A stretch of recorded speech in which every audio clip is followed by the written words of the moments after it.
Hey there, YouTube. Okay, so in order to clear up some confusion, I am gonna give you some transparent text that's literally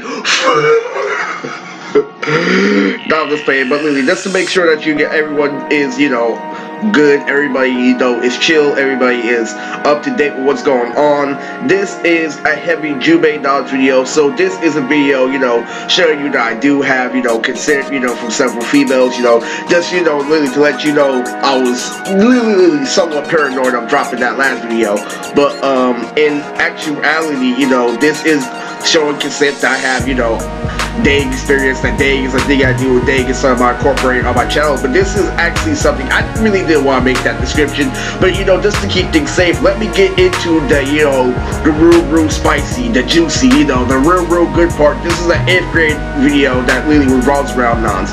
So let's go around, start off for Jume. This is a black and red video for Nonz. What does black and red mean in Nonz? It doesn't really mean anything, but I know us a lot about black and red, people, things in general. So if you know my channel, this is putting, 8th grade content. If you're a big fan, now go watch season 1 and 2 on my channel if you want to know my 8th grade experience. So, Courtney's favorite, color scheme was red and black. He had a red and black checkerboard belt. It's crazy because I like Jade and J and Yugi. I know red is the color for, power and charisma, I suppose.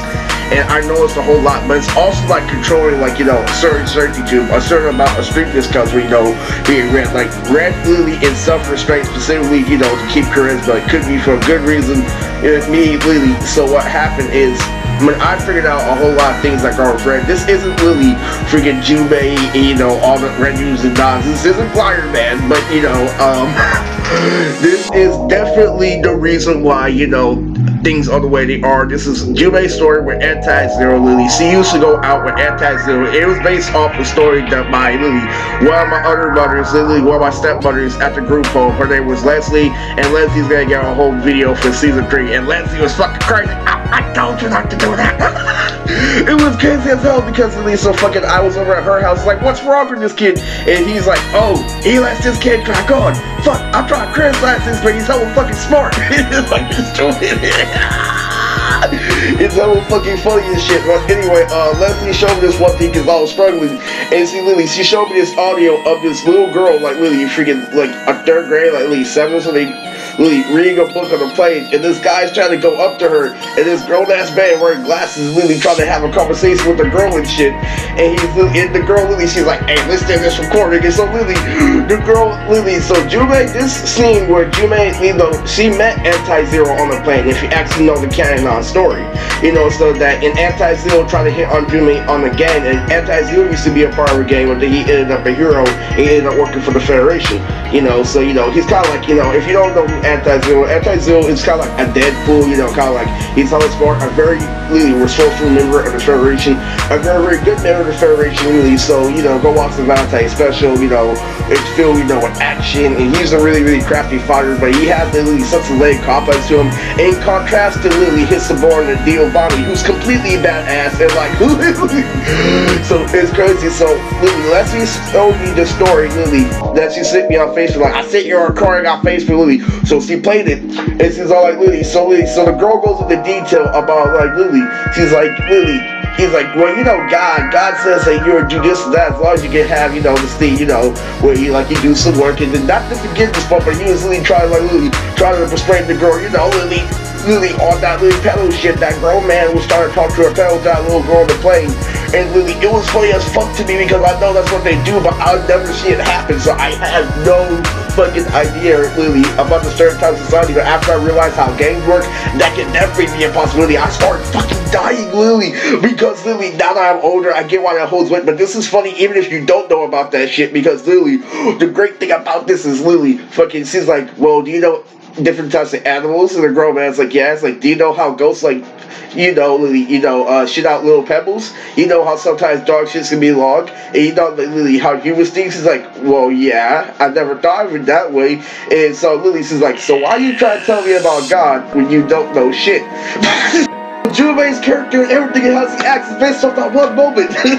No, but seriously, that's her age demographic. A confused teenage girl who thinks she knows everything because she's able to correct gang members, but she's never able to correct anybody who knows anything about real life. So she automatically knew what Gino was trying to hear her. Oh, I've already played that game before. Like, Lily, this is with her, Lily, this and that. Like, Lily, she's always really with that attitude all the time. You know, I get it, man. But how does this revolve around, Red and Black? So, you want to know something funny? Anti-Zero is completely different from the real topic of this video, Big O Beyond. So, who is Big O Beyond? Big O is literally my complex I got for, dealing with, Lily, the color red over and over again in many different ways, shapes, and forms. Like, Lily, dealing with an ambient part of me, Lily, I've really dealt with a lot of, like, in close experiences, like, Lily. So, if you guys know about the two different sides of the fields that I don't go into because, I don't bang, but at the same time, understand, I've had to face people who do, so, Lily, I understand a whole lot, and I was in solitude for a while, so I couldn't relate to, like, American comics, like Batman stuff, where I couldn't relate to anime because of what society did to me, because, check it, like, Japanese, like, the messages that they bring, Lily, they want to make sure that, Lily, you have the right motivation to deal with what you're going with, Lily, you go about it, like, Lily, in a good way. That's why they give you multiple examples of how to live life for Lily. That's if you pay attention to the characters and how they interact with Lily, what happens to the characters, Lily. If you look at it like, Lily, the actual storyline, like what happens to Vegeta, well, people praise Vegeta for being badass and shit, people praise him for yelling, but they'll always forget what happens to him. He always gets his ass whipped. But with somebody with such a solid reputation, who always goes in that making the wrong decisions, yeah, Lily, Vegeta is my role model too. I love Vegeta, but I was never oblivious to what happened to him, But little do you know, that's how you make it in society. Think you're like him, but Lily, keeping composure is Lily, how you can keep a reputation afloat. But Lily, staying strong in him is something that we fail to do in society. I'm sorry. Unfortunately, we have a society that Lily has nooks and crannies to a point where you don't even have to like go extra transformations, Lily, a whole lot of other stuff. That's really the psychology of Lily, how things actually work between, propaganda, other really dragged on, topics like sex, really bad magazines. So this really has to tie into Jume, because Jume and Anti-Zero story is just as deep, but you don't know who Big O Beyond is. So if you watch Batman Beyond, I have a Terry McGinnis complex, and I'm very badass. And I've really resort to some dark things like Lily. And I've had different ways of coping with like me growing up being a square, but knowing that I have to stand up to the gangster eventually has really put me in Lily a really wicked mindset like Lily, because you'll understand like Lily.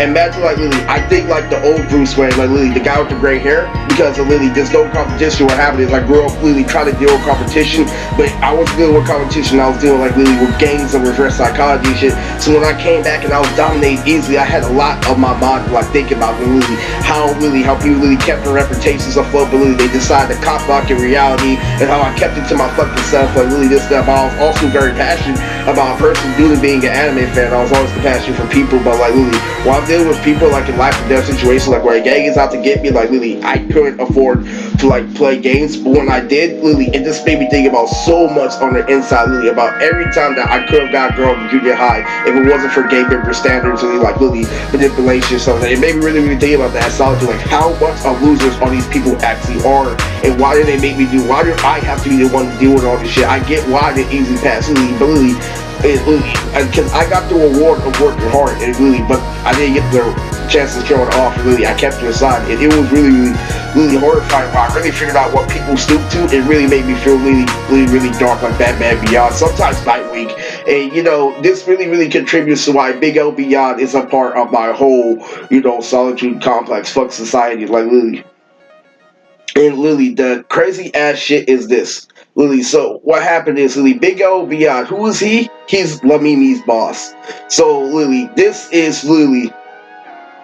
There are so many like Lily confirmations in his region, and I'm not sure if he's confirmed for biggest XLR. He's a canon character that could buy a real, come back, but he really doesn't have to like Lily have to deal with, because he's dealing with air conflictions. I really feel Big O Beyond is one of the best aspects to my series, but also Nonz as a whole, because he's somebody that stands for a really big message. So what he is, like, he kind of runs the casino, but he does a whole bunch of other, inner like things. Like he has detectives out for him. He has two girls that really have his back. One is based off Jessica Rabbit, and the other one's based on a really bad Asian detective. He's really hard where it comes to that. He has kind of like a Corella complex, where it comes to picking out his women. He makes sure all his women are bad, classy, you know. And of course, he like Lily rep the color red. Marion Monroe, Lily, a whole lot of class, but a whole lot of badassery to each and every one of his women. And so Lily, he kind of has harem like Goodbye. The Big O Beyond isn't really too, you know, intricate where it comes to staying on screen. But Anti-Zero and him are completely different. There may be some way that we can incorporate them in the storyline, but that's the whole point of Red users and Nonz. A lot of them really have those defining traits of really a dark past. The secrets behind society, that is really some of the Red users and Nonz. So let me get into the real great video. Why is Yume so badass? Like, why did I really choose like Holyoke Yubi as Yume? Basically because I kept on seeing her trying to really fuck William and then literally trying to contemplate throughout the series of whose dick is bigger, Ulrika Williams, Lily. And I really out Lily. See by why get all the try this and that. You do see trying to hit on Jeremy in the earlier seasons and shit. Sorry buddy, sorry. Yubi's a freak. But she also likes to party, but she keeps it inside. Lily, that's who she naturally is. That's how she's influenced. Let's think about it. Everybody is wearing colorful shit like Lily, being Lily, considered a colorful coordination, and she's wearing fucking black. She's purposely wearing all black. Lily, oh sorry, Lily, you know what that means, bro? She is completely badass, bro. I gotta hand it to you, bro. Yubi is who people pretend to be in society, and that is why it really sucks. It's like, but if you gotta really be honest with yourself, let's not go into detail. I was not gonna leave Yumi playing like she was and put her in Nonz. Oh hell no. I definitely spiced her up to the utmost degree because I want you to know, Lily, this is how I put on for a Nonz character when I reference something in general, but at the same time, you gotta understand, it revolves around DA's propaganda, and Yume is perfect at perfecting that. But alongside the way, I have two Yumi girls that cosplay. I have Henya, you know, Henya Yu, who I actually grabbed with down script, Lily. I have her. I also have Lily, the actual one, the foreign one. Yumi go, Lily, that's the other one, Lily, the one that I'm taking to the dance. And Lily, I have a third one, the actual picture I took for a cosplayer who actually cosplayed as Yumi the first time that got me back in the Holyoke when I was working at Home Depot. You gotta understand, Lily, I was watching Holyoke at the time while I pulled the sleazeballs, and people were trying to get me infatuated, like Lily, where propaganda was shit, where Lily fucking, you know, like Lily, the best thing we get is Lily, the fucking, I don't know, like the ABC, fucking the Modern Family, that gay ass shit, like Lily, fucking that was the best shit that we had in terms of entertainment, like Lily. Fucking Lily, we can't rely on Big Bang Theory to survive and shit, so like Lily, you gotta understand, yeah, this is an 8th grade video, I'm gonna throw in some nigga Higa so too, get there like go and then, you know, this is heavily reminiscent, like Lily, what put me onto YouTube, why I really was infatuated with YouTube, like Lily, why I became the Timmy. I was thinking Lily all throughout Halloween. I really got to see one of my subscriptions, Lily, for Halloween, and it was beautiful. I'm trying to let you know that I gotta think about Jane Lee, Lily, how stressful my job can be at times, but how rewarding it is to be the most subscribed.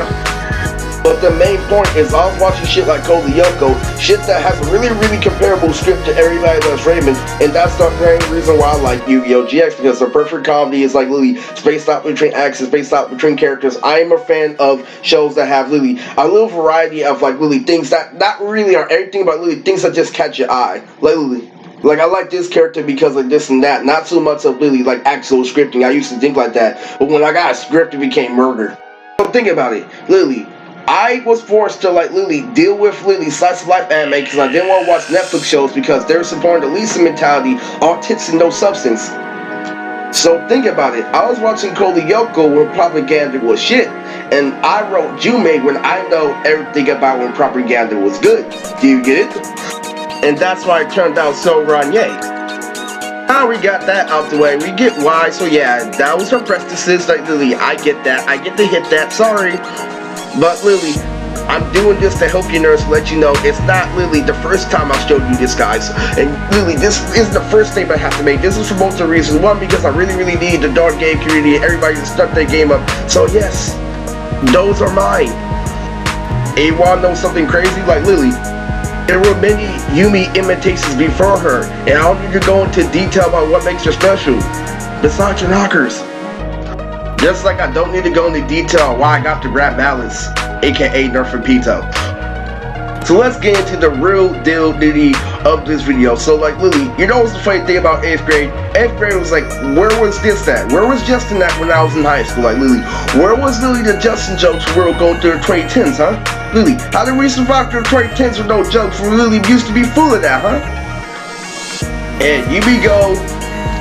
His reputation that Lily, there was no reason for you to have your precious cranes in 8th grade is good at any time. So this is a conversation that Yumiko would get into if Lily, she was there with Jen and Allie. This is all about Lily, Allie, and Lily.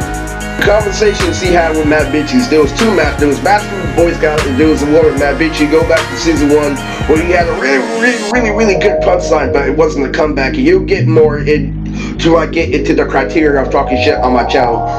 There's a difference. There's talking shit where Lily, you're trying to pass time with Lily, where you try to belittle somebody, where you think you're shit, and then just talking shit the whole way. Talking shit is when you Lily say the wrong thing to somebody in the bar and you're prepared to fight that same person. That means you're prepared to fight that same person when you're drunk. And that means you're prepared to fight that person after he cracks a ball on your head. What Matt Bitchy did was the exact opposite. But it was severely clever. Really severely clever. Like Lily, I told him, Lily, I called out how he got rejected by a girl, and he attacked me because I used to have autism, and he said that I would be the one to fight one. And it really was out there. Good thing what happened was I beat the most popular guy in the dance battle in school. So Lily, I had that, Lily above that, Lily, so it didn't matter. So like Lily fucking that happened before Matt Beasley said that shit, but still, man, ooh, he really resorted to that Lily the low blow in order to keep me in the same position. And so this was the whole talk about it, because what happened was I had that perspective, and so he had to prove his point over and over again. So what happened is he set me and Gio up that night. Lily, I think somebody called Gio fucking the Vonnie part, and I don't think that he was feeling it, and I thought Lily, and so he shut everyone off fucking cold mode. Lily, I'll say that for now.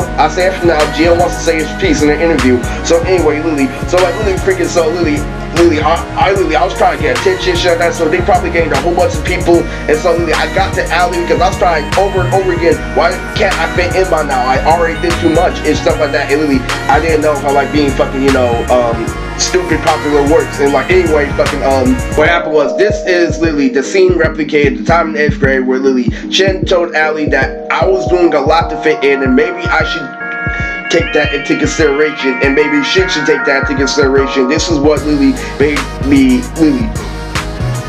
made her call me, like Lily, this shit right here. She tried to tell her that I was doing everything, that I won a dance battle, that Lily, I was getting funnier, that I cat back with Justin because I had a really good punchline with Justin after I beat Gio, and he's like, oh, you're retarded. I'm like, thank you, and stuff like that. He got mad. He's like, oh, you think you know what you're talking about? And so he tried to say it over and over again, and they all looked at him. I'm all like, why isn't Jaylene, like Lily, standing up for me? Why isn't he saying anything? Why are they looking at me like I'm the one who shunned myself when they knew that was a good comeback? And oh my god, the multi-messages in 8th grade, that is some grown man shit, but they resort to the highest part of the complex, the most complex part of the situation. They used it as a fucking shield, Lily. I'm like, Lily, oh my god, you niggas are so fucking weak. You guys don't know March of the Penguins, right? Ooh, this is how you get left behind. Like, Lily, oh my god, if only we enforce more discipline on the generation of kids today. I wouldn't have to waste lines like in the end of 8th grade when somebody told me in the Guinness Book of World Records a guy has a 4-foot dick. And it was kind of like, you know, a funny fact because I accidentally grabbed Chen's ass in 7th grade. Like, Lily, I backed up because these guys were really pretending to pump me and stuff with Lily. And so I hadn't accidentally grabbed fucking Chen's ass with Lily. And then Mr. Petro was like, I'm like, Mr. Petro, I did something wrong. But actual, you know, actuality, you know, and actual, you know, actuality in this. That's the laws in the universe. Like Lily, when somebody's thinking about the same thing for too long, eventually, like Lily, hands will become magnets. No, this is an actual fact because I accidentally slapped Robert one time on the ass. Like Lily, he's like, bruh, you act like the whole point of sorry, Robert, bruh, you know I didn't need to respond. I'm like, are you serious? He's like, Eris, we're still walking, we're still smoking, we're still getting high. But hold on. I'm sorry, but Lily, so when it came down to Mr. Pleasure, he's like, Eris, you really expect me to believe that? I don't know what was going through his head.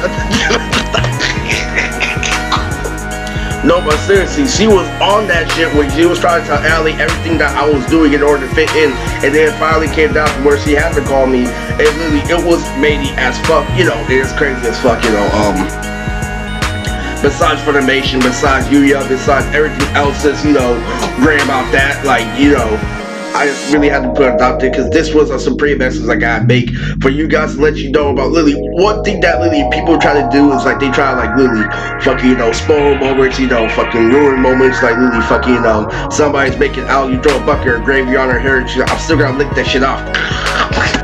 But in actuality, I had to drop the scoop. So this is literally me going into detail about red and, you know, black users of Nonz. Literally, I just want you guys to understand that that's gonna be a really a dark theme that we're gonna really not, you know, really spam. It's gonna stay with one organism, but Big O Beyond is literally a big project that we're really going to expand upon.